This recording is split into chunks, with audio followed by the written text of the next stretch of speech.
Hola, profe Néstor, ¿me Un escuchas bien? saludo cordial, ¿cómo estás, estimado? ¿Cómo te sientes? ¿Me escuchas? ¿Me escuchas bien, verdad? Sí, sí, ¿tú me escuchas? Yo te escucho perfecto, claro, estamos aquí. Bueno, qué bueno, qué bueno. De verdad que un placer tenerte conmigo hoy. Conocí hace poco en tu trabajo, ¿no? Te vi por ahí con Jonathan Ramos, ¿no? Uno de los grandes intelectuales, ¿no? Que tenemos. Y yo puedo decir que tiene el cristianismo hoy en día, ¿no? Sí, Pude conocer de tu trabajo y me gustó mucho, ¿no? Sobre todo la manera en que abordas la teología.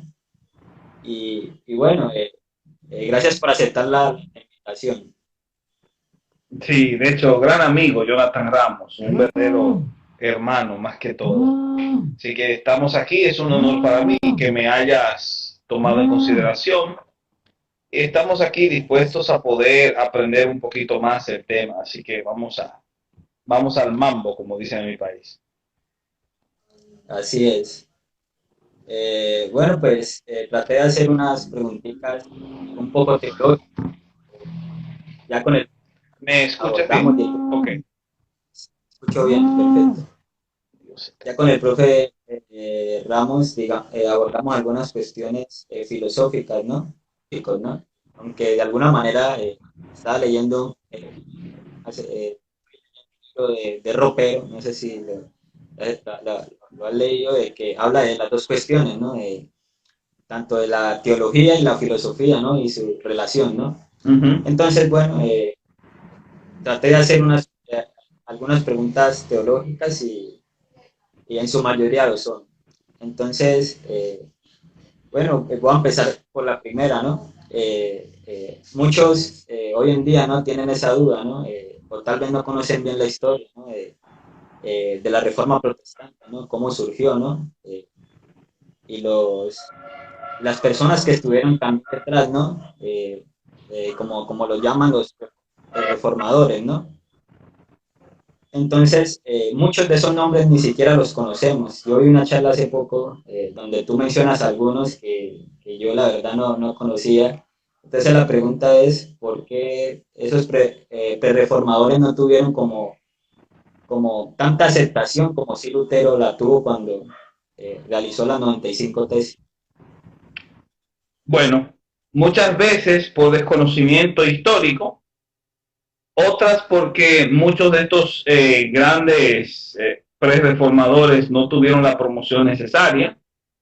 Un elemento básico importante también tiene que ver con el poco conocimiento que en términos de historia generalmente nosotros tenemos respecto a, al desarrollo de la reforma en sus antecedentes como tal. Y por último, y no menos importante, es el hecho de que generalmente nosotros pensamos de una forma muy cuadrada y pensamos que los movimientos de alta importancia teológica iniciaron a partir del siglo XVI, especialmente en el ámbito del mundo protestante, sin darnos cuenta que la Edad Media generalmente produjo una serie de luminarias importantes que le trazaron el camino a los reformadores del siglo XVI. Así que es una mezcla de ignorancia, de conocimiento y un poco de mente cuadrada. Así es. Y además de eso que yo creo que es importante, ¿no? Saberlo, ¿no? Porque, o bueno, los que nos decimos llamar, digamos, evangélicos protestantes, ¿no? Porque, digamos, de alguna manera vamos a conocer bien nuestra historia, ¿no? Y cómo, digamos, de alguna manera los llevó a ellos, ¿no? A irse en contra de algunos postulados teológicos, ¿no? Como lo hizo Lutero, ¿no? Que sus principal, digamos, uno puede ver que su principal motivo, ¿no? A la hora de hacer las 95 tesis, fue el tema de las indulgencias, ¿no? Entonces, es muy bueno saber eso. Uh -huh. ¿Cuál tú crees que son las diferencias más notables entre la teología católica y protestante? Las diferencias más notables, bueno, son muchas, pero creo que se pueden destacar tres en particular.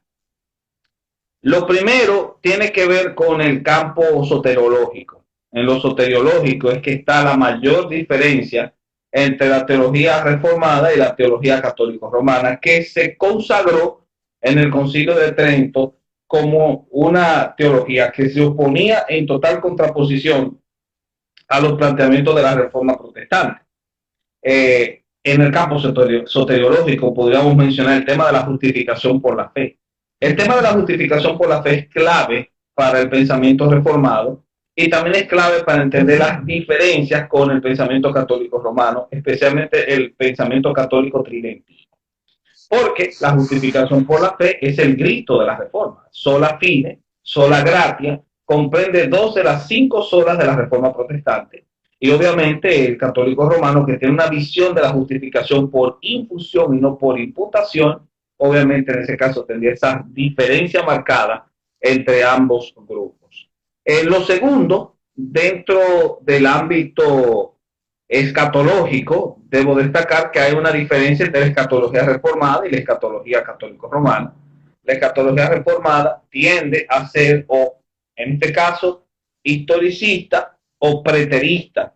Algunos segmentos de corte idealizado, pero la teología católico-romana es plenamente, la escatología católico-romana es plenamente idealista o idealizada o politizada, y por lo tanto creo que hay una segmentación, una diferencia en ese sentido.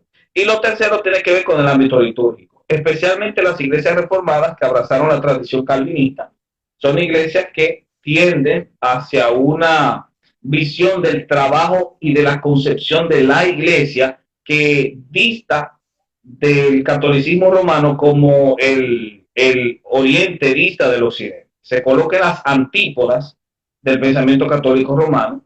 Y es que el concepto de iglesia en la imagen, en la mente del católico es netamente consagrado como institución soteriológica.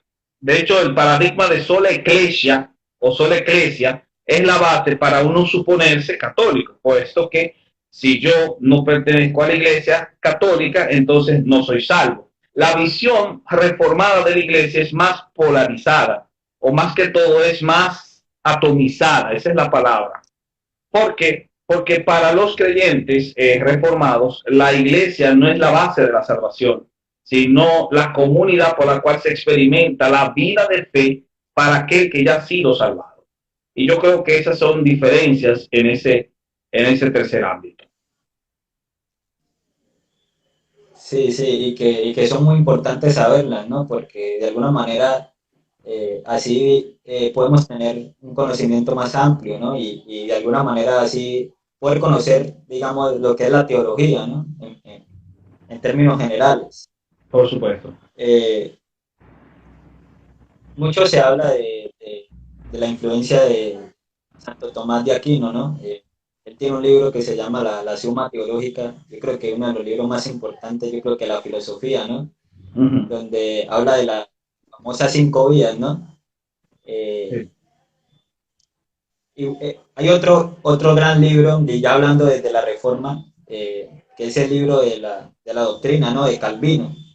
Las instituciones. De alguna manera hay una similitud en algunos aspectos doctrinales de Calvino, o hay también diferencias bien marcadas en la doctrina de Calvino y de Santo Tomás. Prácticamente la visión calvinista en torno al pensamiento tomista es muy parecido por el rescate de la sistematicidad.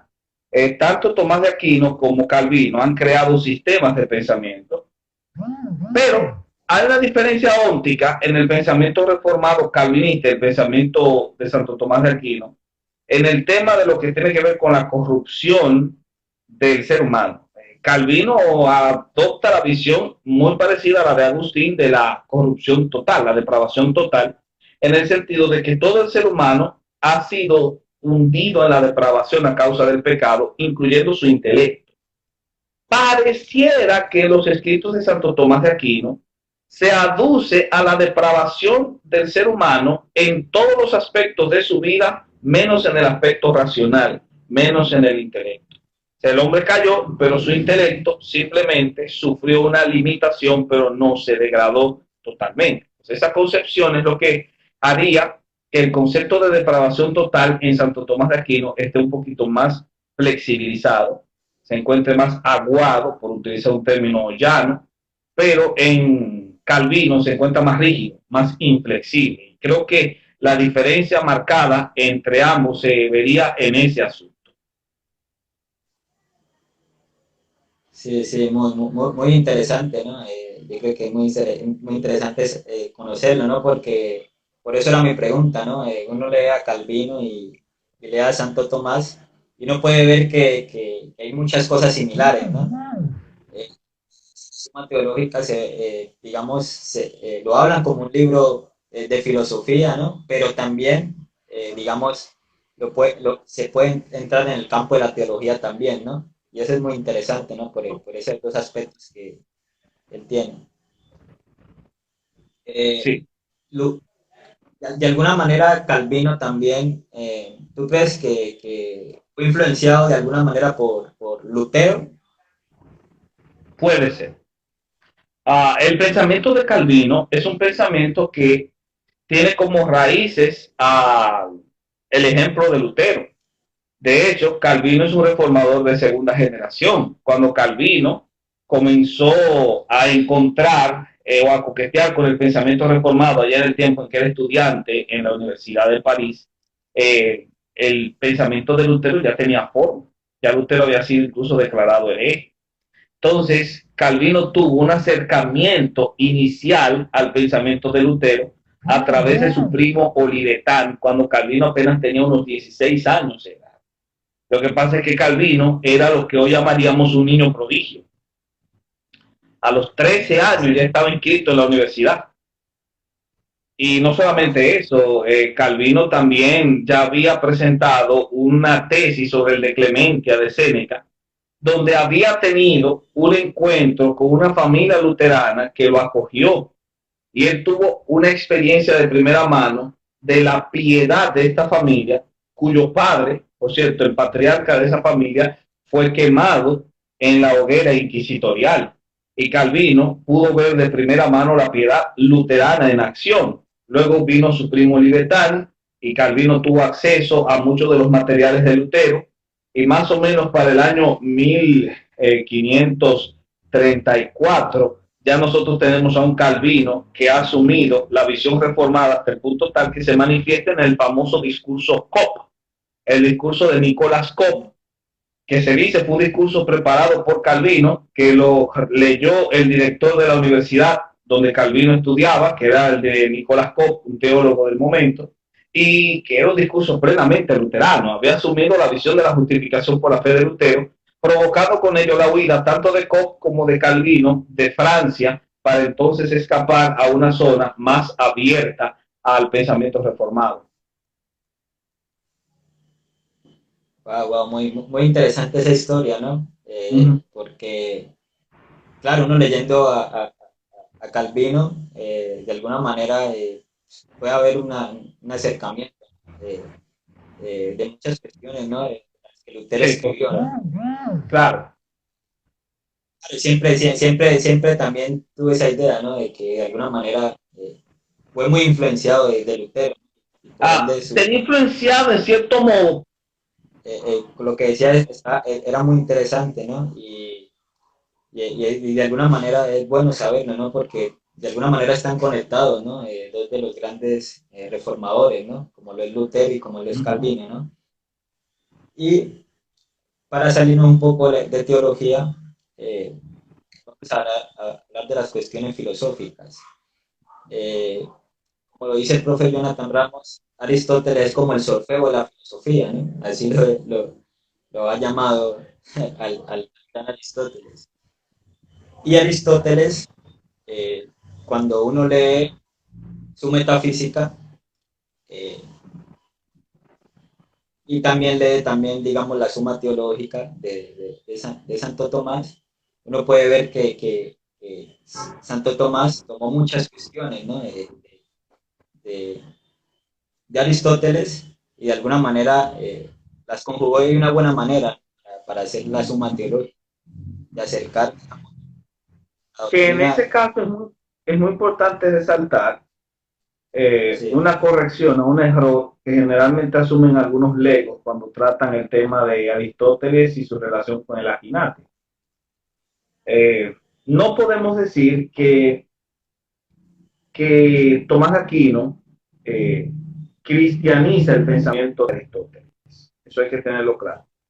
Es decir, sí. Tomás de Aquino no lee la Biblia con los lentes de Aristóteles, sino que lee a Aristóteles con los lentes de la Biblia. No hace un texto copiado de Aristóteles como algunos suponen, sino que más bien analiza el pensamiento aristotélico a la luz de la revelación especial. Ese es el mejor punto que nosotros podemos desarrollar cuando vamos a hablar de la relación entre ambos pensadores. Sí, sí, porque sí, hay muchos que lo hablan de esa manera, ¿no? Como si de alguna manera lo cristianizó, ¿no? La filosofía de Aristóteles, cuando yo también de alguna manera veo que no, simplemente, digamos, tomó algunas cuestiones, sobre todo de cuestiones de metafísica y sobre todo de ese gran libro, ¿no? De Ética Nicómano, que es un manual ese libro, yo creo que los que nos queremos acercar a la filosofía, es un buen libro para empezar, ¿no? A leer sobre filosofía y entender más o menos Sí, de qué se trata. es así. Eh, cuando hoy vemos que surgen muchas ideologías, ¿no? Que andan, digamos, de alguna manera van en contra, ¿no? De la doctrina, digamos, de la iglesia en particular, ¿no? Y, y entonces a raíz de eso, eh, la iglesia como que ha tomado una actitud no sé si decirlo, en algunos sectores, sí, digamos, en una actitud para contrarrestar ese tipo de ideologías, ¿no?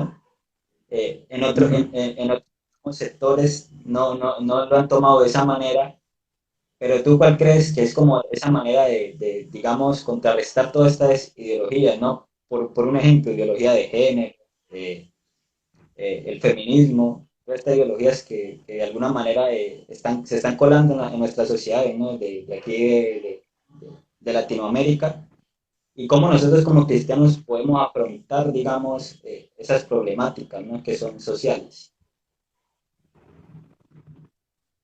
Yo creo que la manera como nosotros debemos afrontar ese tipo de cosas con la Biblia en mano, volver al planteamiento de las escrituras, que es obviamente el grito de los reformadores, el grito de los pre-reformadores y de todos los creyentes primitivos. Las escrituras se convierten en la herramienta necesaria para poder evaluar de una manera coherente, imparcial y correcta todos los distintos movimientos ideológicos que pululan en nuestra sociedad contemporánea.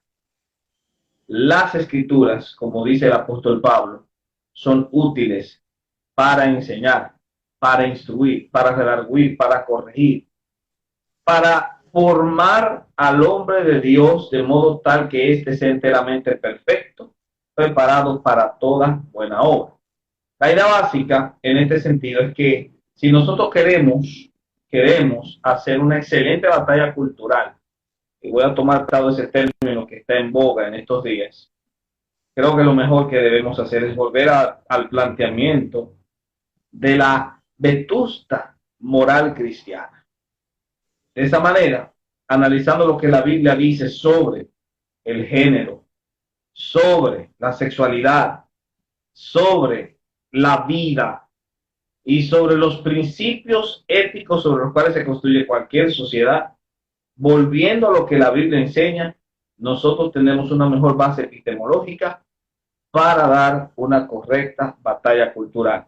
Si nosotros rechazamos el texto bíblico, apelando que la batalla cultural nos debe unir en el sentido de nuestra razón como humanos y no como creyentes, lo que estaremos haciendo es finalmente dar puñetazos al aire o tratar de tomar un vestido viejo, raído, y colocarle parches nuevos.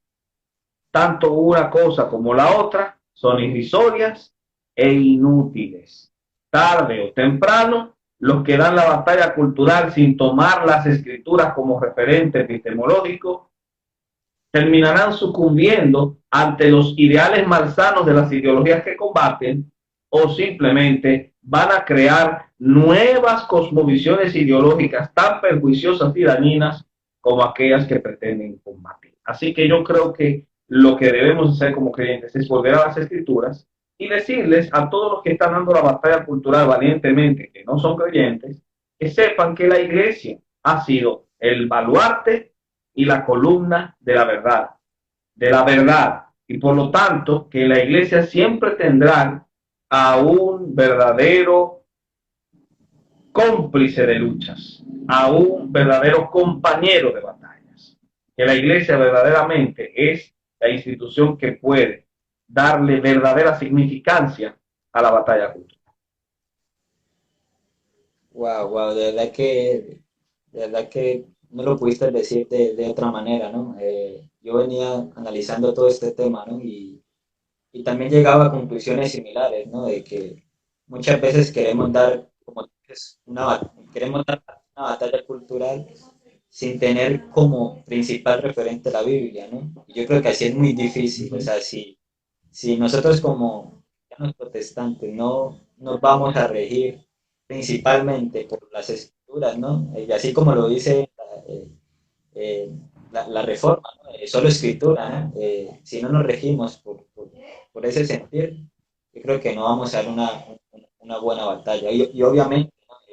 Prepararnos, ¿no? Instruirnos, ¿no? Yo creo que de buena manera en todos estos temas, ¿no? Tener una buena teología, tener una buena apologética, ¿no? Que también es necesaria, ¿no? Sí, Cuando uno, digamos, se mete en todos estos temas, ¿no? Intelectuales y, y sobre todo, ¿no? Yo creo que también tener una vida espiritual activa, ¿no? Porque no ganamos nada con, digamos, ya la contraria al sistema, si no nos van a conocer por nuestros frutos, ¿no? Como lo dicen las escrituras, ¿no? Así que de verdad que es una gran respuesta, lo deja uno sin muchas palabras, pero yo creo que eso es lo que hay que hacer porque además de eso, como tú lo dices, los que están, digamos, llevando esa bandera a la batalla cultural muchas veces ni siquiera son cristianos, entonces ahí es donde uno puede ver que esa iniciativa, ¿no? De decir, vamos a prepararnos, vamos a ser efectivos, ¿no? Que hacemos y de alguna manera así, digamos, contribuir, ¿no? A que la sociedad de alguna manera crezca, ¿no? Y obviamente también el Evangelio, que es, yo creo que el fin, yo creo que todo cristiano protestante crezca también, ¿no? Eh, Hace poco escuché hablar sobre una charla muy interesante sobre la vacunación, ¿no? Ya saliendo un poco del tema. Y me pareció muy interesante porque yo de alguna manera pienso, digamos, he pensado también en este tiempo, ¿no? Acerca de ese tema. Y es curioso porque por lo menos aquí en Colombia, aunque la vacunación no es que es obligatoria, porque no lo es, hay mucha presión, ¿no? Y yo creo que también en República Dominicana, donde tú estás, que tengo también algunos años, también hay mucha presión, ¿no? De la vacuna, por lo menos un ejemplo, acá en Colombia, para ir a un supermercado, hay que presentar el carnet, no en todos, pero en muchos, hay que presentar el carnet, si no puedes ingresar, ¿no? Y de alguna manera yo lo veía como mal, porque me están igualmente quitando la libertad, ¿no? De entrar a ese sitio, ¿no? Y tener alimentos, ¿no? Que es algo básico, ¿no? Entonces me gustaría que me hablara un poco de ese tema porque te escuché hablar y me pareció interesante este tema. sí, es un tema muy bueno, por cierto. Largo y tendido, debo decir. Pero respecto al tema de la vacunación obligatoria, yo creo que la palabra obligatoria resuelve mucho del debate, porque cuando hablamos de la vacunación y agregamos el adjetivo obligatorio, estamos dando a entender que nuestra posición no es contra de ningún tipo de jornada de vacuna, sino contra la imposición estatal de un proceso de vacuna o de inducción a este tipo de procedimientos médicos. Obviamente, eso aclara mucho el debate. No hay razón para que el Estado imponga medidas de vacunación cercenando las libertades básicas de los individuos. Una cosa es que haya restricción a áreas de acceso público con fines de entretenimiento y otra cosa es que yo le impida a una persona ejercer sus derechos libres en torno a lo que tiene que ver con el acceso a un centro de comida, donde comprar, en este caso, los recursos necesarios para poder sustentarse a sí mismo y a su familia, que expulsen a un empleado de un trabajo, de un empleo, porque no esté vacunado, o que en este caso ni siquiera se le permita acceder a una institución pública para pagar los gastos básicos de electricidad, agua, etc. Ese tipo de medidas son medidas totalmente irreconciliables con la defensa de la libertad. Hay algunos de los que defienden este tipo de medidas que utilizan argumentos muy sólidos, muy buenos. Por ejemplo, el hecho de que el Estado en su derecho se encuentra de imponer medidas que tengan que ver con sus instituciones. Es decir, el Estado no se puede meter en mi casa, pero el Estado sí puede limitar el acceso a las instituciones públicas que se deben a él. Ese es un argumento que se utiliza. De la misma forma se utiliza el argumento de que las compañías privadas, llámese supermercados, bancos, etcétera, tienen el derecho, por ser compañías, de imponer las medidas necesarias de acceso o restringir el acceso porque están en la libertad de hacerlo. Y ese sería un argumento que se podría manejar al respecto. Pero, tocante al primero, nosotros deberíamos afirmar lo contrario a lo que se dice. El Estado, obviamente, no tiene derechos de cercenar las libertades públicas, incluso de acceso a lugares básicos y esenciales, como por ejemplo sería el de las instituciones públicas para el pago de servicios, el de los bancos que se deben al Estado, etcétera. ¿Por qué? Porque el individuo que no está vacunado también paga impuestos. ¿Me entiendes? El individuo no vacunado paga impuestos como paga el individuo vacunado. Y como paga impuestos, él también tiene derechos. Los derechos no se miden por medidas sanitarias. Los derechos se miden en base a la contribución económica. Lo queramos admitir o no, es así. Si yo en un restaurante pago impuestos por la comida que consumo, yo tengo derecho a ingresar a ese restaurante. Ahora, el deber del Estado debe ser siempre la concientización, no la imposición. Concientizar sobre la importancia de una vacuna o de una vacunación determinada, pero nunca a través de la imposición, porque la imposición es dictatorial. El Estado no puede nunca justificar ninguna medida dictatorial. Eso es así. Y no hay ningún tipo de argumento sólido que trate de negar algo como eso. Eso es importante. Así es, así es. Sí, sí, estoy totalmente de acuerdo. Y como te decía, y sobre todo cuando se ejerce esa presión, ¿no? Como de quitarte ese tipo de libertades, ¿no? De no dejarte entrar a algunos lugares, todo ese tipo de cuestiones, yo creo que son cosas que como la persona paga impuestos, Esto, como te decía, muy interesante, ¿no? Esa cuestión de la vacunación, los diferentes debates que se han creado, ¿no? Con esto del COVID, ¿no? Que por cierto acá en Colombia, gracias a Dios ha disminuido, ¿no? De cierta manera, porque obviamente pues, siguen vacunando y de alguna manera ha bajado los picos, ¿no? Acerca de este tema. Pero bueno, es muy interesante ese tema, ¿no? Porque Creo que uno tiene que ver toda como lo ven, digamos, ciertas personas y como lo ven las otras personas, ¿no? Eh, y bueno, yo creo que nos recomendaran, ¿no? A los que queremos meternos más a profundidad, ¿no? En estos temas de teología, algunos libros que nos puedan servir, ¿no? Como ayuda, ¿no? Ok. Para, para pensar en la teología. Bueno, por lo pronto, generalmente cuando me piden una pregunta de esa categoría, yo propongo hacer una segmentación de lo que tiene que ver con tópicos esenciales para entonces sugerir los libros en base a esos tópicos. Como es teología, Sí, obviamente, yo recomendaría que nosotros tomemos en consideración 5 grandes áreas teológicas y en base a esas 5 grandes áreas teológicas poder por lo menos sugerir 1 o 2 libros por área. Por ejemplo, sí, la primera área teológica de importancia es la teología sistemática. Por ende, yo recomendaría 2 libros de teología sistemática muy esenciales. Sugeriría la teología sistemática de Wayne Grudem, un excelente material, desde el ámbito de la reforma, pero una reforma más aplicada a una actualización de la documentación sobre el tema, sobre el particular.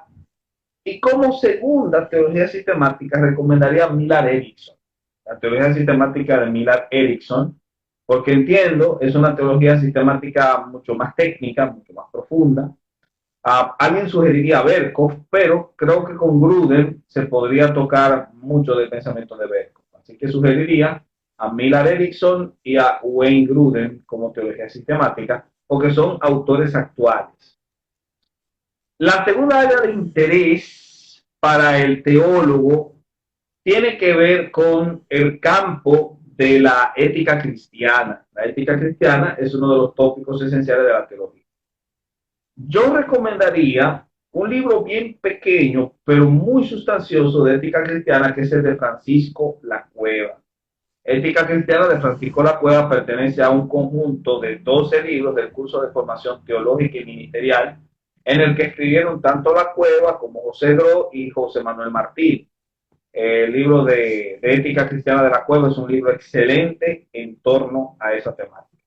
El segundo libro que recomendaría de Ética Cristiana, y es un libro esencial, es Bases Bíblicas de la Ética, de James Giles, excelente libro, un autor buenísimo, que hace un acercamiento teológico al ámbito, y más que teológico, lo hace de una forma bíblica, porque el autor se centra en todos los presupuestos de la ética cristiana, desde la ética de Moisés en el Antiguo Testamento hasta la ética del Nuevo Testamento, y luego la tercera parte del libro la dedica a hacer unas consideraciones desde la ética cristiana a temas de actualidad, incluyendo la pornografía, la bioética, con el tema de la clonación, el aborto, la eutanasia, etcétera.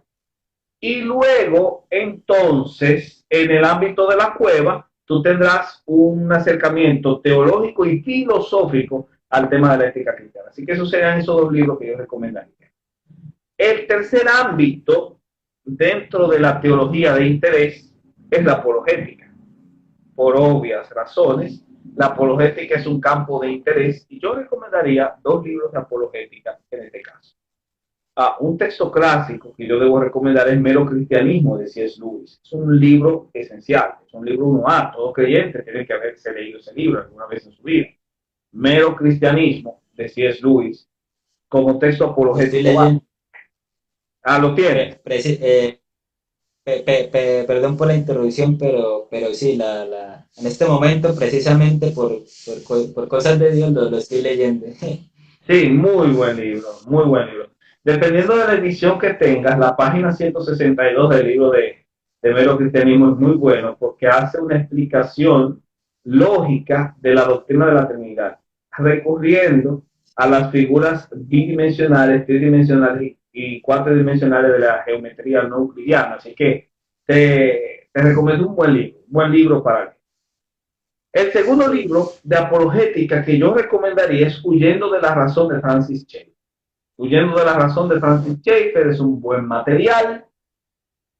El autor sobre todo hace un análisis con ojo profético de la cultura occidental de su época y prácticamente tiene incluso hacer una descripción profética de muchos de los males que nos afectan hoy en día, especialmente una crítica a la pornosofía que hoy en día está en boga dentro de algunas voces disidentes dentro del feminismo radical, pero también dentro de muchos intelectuales de poca monta, entre los cuales puedo incluir, por ejemplo, a una Marna Miller o a una Bobadilla, pero prácticamente estos autores pornósofos ya fueron denunciados por Francis Schaeffer en la década de los 70, casi 80. Así que sí, ese sería el libro de apologética final que yo recomendaría.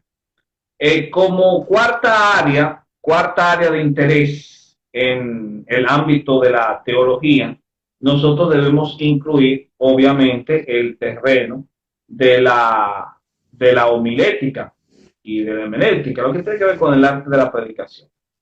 Yo recomendaría dentro de ese ámbito el ingenioso material de hermenéutica escrito por José Manuel Martínez. Es un texto un poquito tedioso, pero es muy bueno, es completo. Y cómo leer e interpretar la Biblia de R.C. Sproul. Una joya que yo creo que todo cristiano también tiene que leer en algún momento de su vida. Finalmente, el quinto tópico de importancia en teología tiene que ver con el ámbito de la historia de la iglesia, la historia de la iglesia. Yo podría agregar otros más, yo podría agregar escatología, por ejemplo, pero vamos a quedarnos con la historia de la iglesia. Dos libros de historia de la iglesia que yo recomiendo. Dos libros de historia de la iglesia que yo recomiendo serían en este caso, de forma imperdible, los dos tomos en uno de Justo González de Historia del Cristianismo. Es un material 1A. Sé que Justo González comete algunos errores en torno a lo que tiene que ver con la apreciación del desarrollo de la colonización en América Latina, especialmente en zonas no tan conocidas como por ejemplo es el desarrollo del Evangelio en mi propio país. Pero eso no es culpa de él. El tema general de cómo aborda el desarrollo de la historia de la iglesia es buenísimo y es imperdible. Otro autor que yo recomendaría es Pablo de Hirós. Estoy hablando de autores actuales. No me voy a detener a autores más antiguos como es que Escola Touré, que es buenísimo, pero dentro del ámbito más actual, un desarrollo de una teología, de una historia de la iglesia más actualizada y escrita por latinos, Justo González y Pablo de Hirós, especialmente el libro de Historia Global del Cristianismo de Pablo de Hirós. Pablo de Hirós escribió 3 tomos: Historia Global del Cristianismo, Historia del Cristianismo en América Latina y el mundo religioso latinoamericano. De esos 3, yo recomiendo el primero, Historia Global del Cristianismo. Y con eso, más o menos, te podría haber resumido de una manera no muy escueta, pero pretendiendo ser escueta, lo que serían las recomendaciones de teología para iniciados. Sí, no, no, muy, yo creo que muy completo, ¿no? El resumen, ¿no? Porque yo por lo menos soy uno de los que, digamos, analiza, ¿no? Yo como investigador y como estudiante, ¿no? De comunicación social, ¿no? Sí. Y yo veo en la iglesia, obviamente sin caer en una falacia de generalización apresurada, pero veo que en su gran mayoría, bueno, digamos, algunos jóvenes, digamos, yo creo que estamos despertando, ¿no? Y estamos dándonos cuenta de que la preparación en este momento, ¿no? Con todas estas cuestiones, ¿no? Que hablamos de ideologías y cómo la sociedad pues está siendo bombardeada con todo este tipo de cuestiones. Yo creo que el joven cristiano hoy en día tiene que ser alguien que tome serio, ¿no? Estas cuestiones, ¿no? De teológicas, de historia, de apologética, y tenemos que nutrirnos, ¿no? También intelectualmente, obviamente sin dejar los principios de lado, pero sí empaparnos, ¿no? De todo este tipo de conocimiento que nos va a ayudar, ¿no? A no confundirnos, a no de alguna manera, a los que tenemos ese, ¿no? Oyentes, ¿no?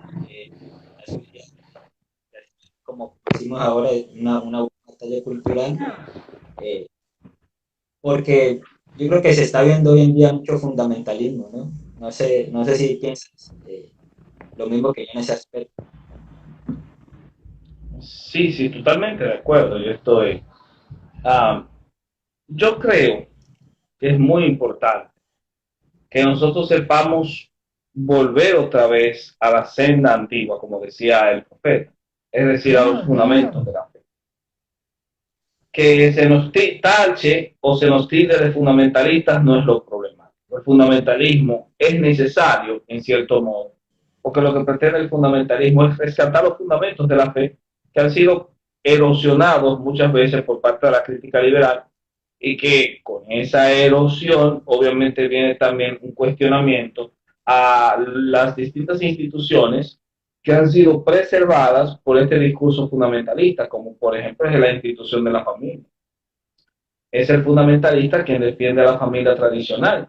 El liberal propondrá nuevos estilos de familia. Sí, Desde el fundamentalismo se perdón. defiende la idea de la masculinidad y la idea de la femineidad, como la plantea el modelo bíblico, porque es el modelo fundamental, el fundamentalista.